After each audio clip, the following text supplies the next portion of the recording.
Dalam Injil Lukas pasal 18 ayat 35 sampai 43 mengisahkan tentang seorang lelaki buta yang duduk di pinggir jalan.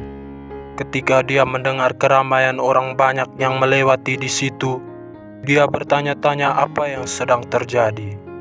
Orang-orang memberitahunya bahwa Yesus dari Nazaret sedang lewat. Dengan keyakinan yang mendalam, lelaki buta itu mulai berteriak, "Yesus, anak Daud, kasihanilah aku." Meskipun banyak yang mencoba menyuruh diam, dia semakin keras berteriak. Itu adalah seruan hati yang tulus dan mendesak, sebuah ungkapan kerinduan yang mendalam akan pertolongan Tuhan. Yesus yang mendengar seruan lelaki buta itu memerintahkan agar dia dibawa ke hadapannya. Ketika lelaki itu berdiri di hadapan Yesus, dia bertanya, "Apakah yang engkau inginkan?" Dengan sungguh-sungguh dan yakin, lelaki buta itu menjawab, "Tuhan, biarlah aku melihat lagi." Lalu Yesus menanggapi permintaan ini. Dia berkata, "Lihatlah, imanmu telah menyembuhkanmu." Dan seketika itu juga, mata lelaki buta itu pulih dan dia dapat melihat. Penglihatannya yang baru membuka matanya pada keajaiban penyembuhan dan kuasa Allah yang hadir dalam Yesus. Renungan dari kisah ini memberikan pelajaran berharga bagi kita. Pertama, lelaki buta itu mengajarkan tentang ketekunan dalam doa.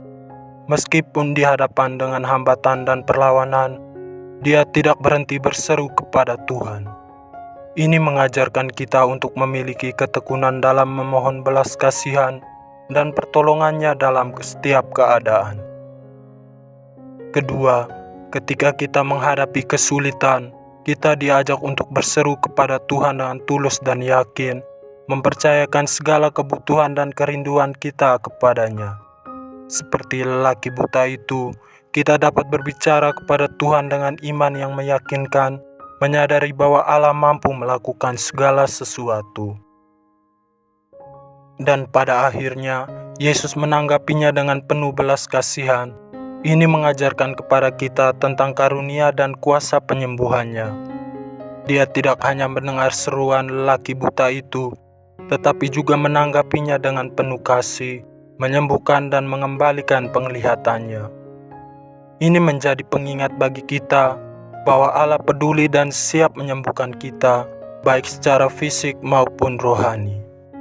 Dengan demikian, kita diajak untuk memiliki iman yang teguh, ketekunan dalam doa, dan percaya bahwa Allah yang penuh belas kasihan siap menyembuhkan dan memberikan kehidupan yang baru bagi mereka yang berharap padanya.